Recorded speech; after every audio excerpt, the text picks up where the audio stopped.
Доброго вечора, ми з України. Мене звати Рауль, ви дивитесь проект «Украина в огне». И прямо сейчас, не откладывая в долгий ящик, сделаем лайк, делаем перепост, а чуть позднее напишите комментарий по поводу нашего сегодняшнего выпуска. Сегодняшний сюжет мы начнем с истории про украинскую Фемиду, которая получила мощную поддержку со стороны ЗСУ. Речь идет о печально знаменитых буровых вышках Юрия Бойко. Годами украинская судебная система и правоохранительные органы не замечали эпичную историю о том, как «Нафтогаз» в 2011 году приобрел две морские буровые установки за 400 миллионов долларов. Если я правильно помню, в этой схеме участвовали даже две латвийские компании. Учредителем одной из них был пожилой рижский бомж.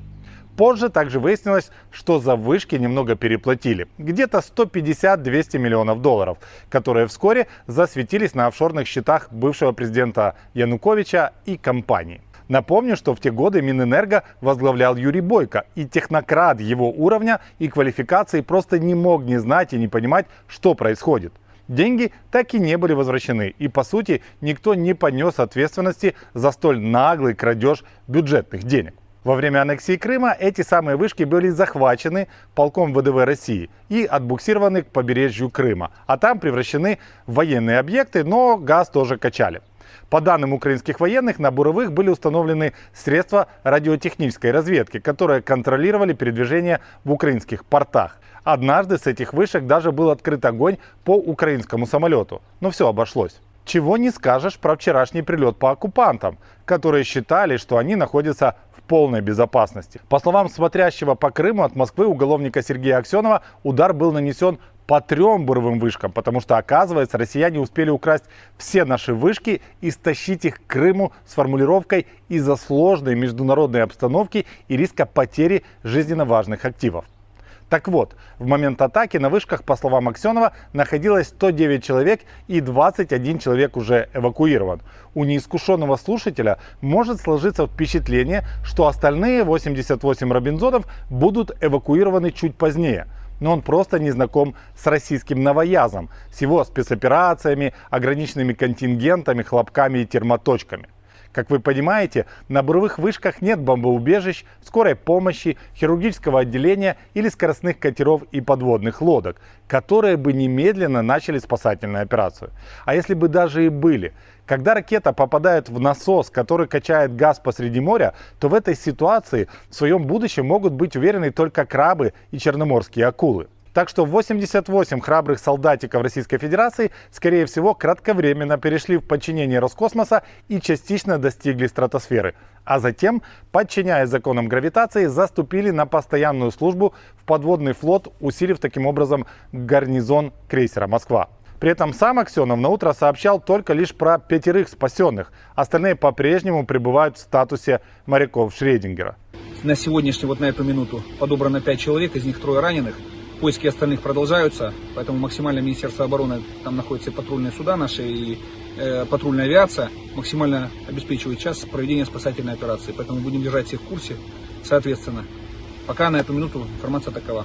Также по сообщению Аксенова, добыча газа с шельфа прекращена, но он будет компенсирован газами, которые сейчас активно в промышленных масштабах выделяют коллаборанты в Крыму. Они лучше всех понимают, что прилет ракет по Крымскому мосту и военным объектам на территории полуострова – это всего лишь вопрос времени. И американцы никоим образом не против такого использования их вооружений. Если помните, они были против атак по военным объектам на территории России. А Крым – это законная территория Украины, как и Донецк, который сейчас содрогается от детонаций боеприпасов на военных складах. 8 лет Россия и Пенис Душилин вместе с уже усопшими коллегами рассказывали про ужасающие бомбежки Домбили и Бомбаса. Что ж, бойся своих желаний, иногда они сбываются. Кстати, по заявлениям самих жителей, украинские ракеты пока не промахиваются и бьют точно в цель. Чего не скажешь про россиян, которые имитируют обстрел Донецка и самого Донецка. Но это уже они сами там между собой пусть договариваются. Я в традиции русского мира стараюсь не влазить, уж слишком они людоедские. И позвольте мне быть сегодня злорадным. Но я никак не могу взять в толк, как так получилось, что российская армия пришла уничтожить националистов Западной Украины, но по ходу стерла с лица земли юг и восток Украины, где, по их словам, проживали угнетенные любители русского мира. Возьмем, например, Северодонецк, который сейчас раскатали в блин. Я прекрасно помню всеукраинский съезд депутатов всех уровней в 2004 году, именно в Северодонецке. И прекрасно помню выступление председателя Донецкого облсовета Бориса Колесникова, который заявил, что задача съезда – это создание нового украинского юго-восточного государства в форме федеративной республики. В писсуар по замыслу коллаборантов и сепаратистов должны были войти 10 регионов. Луганская, Донецкая, Харьковская, Днепропетровская, Запорожская, Херсонская, Николаевская и Одесская области. Ну, естественно, также Автономная Республика Крым и город Севастополь. Столицей автономии планировали сделать Харьков. За это очень ратовал мутно погибший на охоте руководитель Харьковщины Евгений Кушнарев, который является автором следующего тезиса. Мы понимаем, что Восток имеет серьезнейшие отличия от Галичины, но мы не навязываем Галичине наш образ жизни, и мы никогда не позволим Галичине учить нас, как нужно жить. Слава богу, с тех пор от Луганска и до Мукачева все украинцы узнали, как жили президент Янукович и тот же Кушнарев. Они были ворами и коррупционерами, которые десятилетиями обворовывали родные регионы и заигрывали с Россией, получая от нее миллионы для создания псевдонародных республик. И очень жаль, что сейчас в Северодонецке, в разрушенном ледовом стадионе под бомбами и снарядами не сидят Колесников или Янукович, а находятся мирные люди, которые хотели бы оказаться где-то в Галичине, потому что это Украина, и там нет российских солдат-освободителей. А еще мне очень обидно, что с 2004 года и по сей день огромное количество коллаборантов не просто не арестованы, а вели политическую деятельность, занимали государственные посты и занимались коррупцией в Украине. И ни СБУ, ни прокуратура, ни МВД этого не замечали и продолжают не замечать. Уже ЗСУ уничтожила вышки Бойко, но к самому Юрию у нашей Фемиды вопросов по-прежнему нет. И это для меня просто загадка. Еще очень хотелось бы спросить Бориса Колесникова, уроженца города Мариуполь. Ну что, Боря, доволен ты освобождением города? Все нормально? О такой республике ты мечтал? Пояснительная бригада для зрителей из других стран. Долгое время Украина была буквально захвачена организованной преступной группировкой, которая превратила страну в акционерное общество закрытого типа Украина. По сути, мы были муляжом государства и просто мафиозным государством. Украинские политики самого высокого ранга, включая президента Януковича и заканчивая главой администрации президента Кучмы Виктором Медведчуком, были в прямом подчинении ФСБ и лично Путина. Мы об этом знали. Две революции и вторжение 2014 года тому подтверждение. Другое дело, абсолютно непонятно, почему всех этих коллаборантов и сепаратистов мы не пересажали за 8 лет. И почему не сажаем сейчас. Все, что радует на данный момент, все эти крепкие хозяйственники, которые десятилетиями доили Донбасс, сегодня остаются без трусов, благодаря авиаударам и бомбежке их любимого русского мира. А украинской Фемиде пора просыпаться, потому что это все уже давно не смешно. Хотя, хотите знать, чем сейчас обеспокоен Борис Колесников?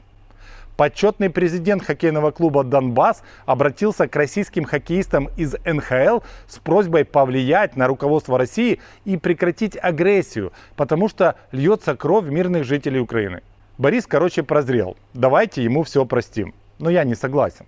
Зато полностью одобряю план ландшафтного дизайна от ЗСУ на острове Змеиный. Приятно радует, что вместо граблей и лопат ребята сразу начали с серьезной техники, которая уж очень мне похожа на американские ракеты «Хаймарс». И, разумеется, у меня есть вопрос к Министерству обороны Российской Федерации.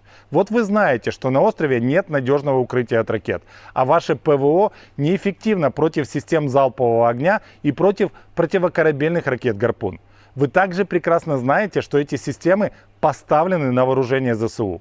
Почему тогда вы превращаете своих солдат и офицеров в пушечное мясо, в смертников, у которых нет никаких шансов, а их смерть абсолютно напрасна? Или это опять буряты и дагестанцы? Ну, тогда вопросов у меня нет. Честно говоря, я думаю, что если Россия не перестанет присылать на Змеиный солдат и вооружение, то вскоре остров придется переименовывать в котлован Змеиный. А теперь мы переходим к новостям России и начнем с главного события на просторах российского интернета. Знакомьтесь, Мерген Дангак. По всем канонам это имя должно принадлежать таинственному кочевнику из далеких земель в саге «Игра престолов».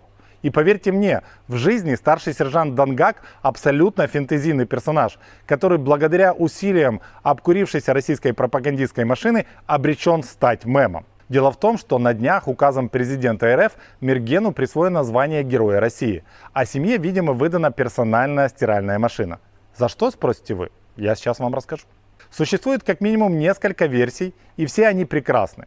Например, вынес из-под огня командира взвода в безопасное место, оказал ему медицинскую помощь, после чего принял командование взводом. Затем Дангак грамотно выстроил систему ведения огня с учетом особенностей местности и определил сектора обстрела для своего отделения. В результате взвод успешно отразил все атаки превосходящих сил противника, при этом было уничтожено 15 националистов, а также 2 пикапа с минометами. Оставшиеся в живых боевики обратились в бегство. После боя Мерген обеспечил эвакуацию командира взвода в медицинский отряд специального назначения, чем спас ему жизнь. Надо сказать, что для сержантского состава российской армии это абсолютно штатная ситуация. Пока командира не ранили или не убили, дела взвода обычно идут из рук вон плохо. Они попадают в засады, их кроют минометами и артиллерией. Но стоит убрать из подразделения главного тупицу, и дела налаживаются. Враги гибнут как мухи и бегут. Если это пикапы с минометами, им сразу приходит конец. Спасать подразделение – рутина для любого старшего сержанта армии Российской Федерации. Но существует также версия номер 2. Оказывается, Мерген пробрался на позиции противника, ликвидировал ножом 3 десятка националистов. Нет, я не ошибся, не 3 националистов, а 3 десятка националистов вывел из плена сослуживцев и при этом нес на себе раненого командира. Где взялся раненый командир, пока не ясно. В дальнейшем выяснилось, что из плена Мерген вывел 60 бойцов из Чечни и еще 40 человек разных национальностей. К чему было вот это вот деление на чеченцев и другие национальности, абсолютно не ясно, но это была цитата. Так сказать, сухая статистика, за которой кроется подвиг уставшего Мергена Дангака с сутулыми плечами, которые привыкли к силе. И здесь я вынужден признать, что на фоне подвига храброго тувинца фильм «Рэмбо» выглядит достаточно скучным, а «Резня бензопилой в Техасе» – романтической комедией для семейного просмотра. И в целом мы зря тратили в детстве время на просмотры фильмов про ниндзей в исполнении незабвенного Шока Суги. Потому что очевидно, что если бы ночью в окопах на Донбассе Дангак схлестнулся бы с Косуги, то он пустил бы японца на хамон даже без применения кухонного комбайна. Потому что Дангак, как минимум, адепт национальной борьбы хуреш. Я также не исключаю, что Мерген Дангак – тувинский шаман, который в детстве закончил дацан Шаолиня на даче Шойгу, который тоже тувинец. Кстати, тувинцев или тывинцев должен очень любить великорусский публицист Александр Проханов, который считает россиян народным бурундуком, который легко переживет санкции. И здесь я также процитирую Проханова для тех, кто не в курсе. Русский народ перебьется, он уйдет из городов в поля, в леса, будет собирать грибы, ягоды, орехи. Русский народ готов в минуту больших печалей превратиться в народ бурундук, народ хомяк. Он будет запасать на зиму всякие корешки и всякие луковки. В чем связь с Мергеном? Гимн Тувы или Тывы – это народная песня, которая начинается с фразы «Таруктук долгай тандым», что в переводе на русский язык «лес полный кедровых орехов». При этом мне вполне симпатичны тывинцы, которые, как и большинство угнетенных народов, мечтают о выходе из состава Российской Федерации и в далеком 1993 году даже попробовали освободиться от гнета старшего брата, но не получилось. Но я верю, что однажды они смогут свободно поклониться вечному синему небу, а не бункерному гному Путину. Ну а Мергену Дангаку мои соболезнования. Он, скорее всего, таки спас своего командира и сберег родной взвод, но благодаря пропагандистам превратился в посмешище такого масштаба, что уже сами производители военных героических фейков отнекиваются от своего проекта и говорят, что эту историю придумали мы. И здесь я также хотел бы обратиться к представителям российской боевой пропаганды. В Украине нет традиции верить и надеяться на какое-то секретное вундерваффе, типа кадыровцев, рязанских и псковских десантников или огнеметной системе «Солнцепек». Мы просто верим в ЗСУ, в наших солдат, офицеров, в наших партизан и каждого украинца, который сегодня оказывает сопротивление оккупантам. Потому что это и есть наше вундерваффе, которое уже свернуло шеи и рязанцам, и псковцам, и кадыровцам. как наша артиллерия сносит ваши хваленые санцепёки, уже все тоже видели. Хотя, если честно, мы тут все очень обеспокоены новостями о том, что в недрах ВПК России уже куется новое оружие, которого традиционно боятся в США. Это сверхзвуковой истребитель-перехватчик МиГ-41 с искусственным интеллектом, который будет способен выполнять боевые задачи в суровых условиях Арктики и в ближнем космосе. Обещанная скорость нового МиГа, по некоторым данным, должна составить от 4 до 5 махов. Это означает, что самолет будет обгонять ракету «Калибр» и лететь рядом с баллистической ракетой «Искандер». Трудно сказать, зачем такая скорость самолету, и абсолютно неясно, как этого можно добиться технически, особенно для России, которая спустя 4 месяца после введения санкций не способна создать автомобиль с АБС, выхлопом Евро-3 и подушкой безопасности. Тем не менее, мы тут все боимся и очень переживаем, потому что с такой техникой к 2025 году российские войска смогут реально захватить весь Северодонецк и замахнуться даже на Лисичанск. Но если не выйдет, то ничего страшного, русские бабы вас обязательно дождутся. А если вы приуныли, то споют. Сапоги твои черны, на защите ты страны, на защите ты страны. За тебя, родной мой, сердцем всем болею. Ты же знаешь, милый, как я ждать умею. Главное, честь Родины нужно отстоять. И победа будет, нужно только ждать. Скоро, мой герой, ты придешь домой. Будет в нашем доме счастье и покой. А пока, родной, служишь ты в войсках, я не буду плакать и укрою страх.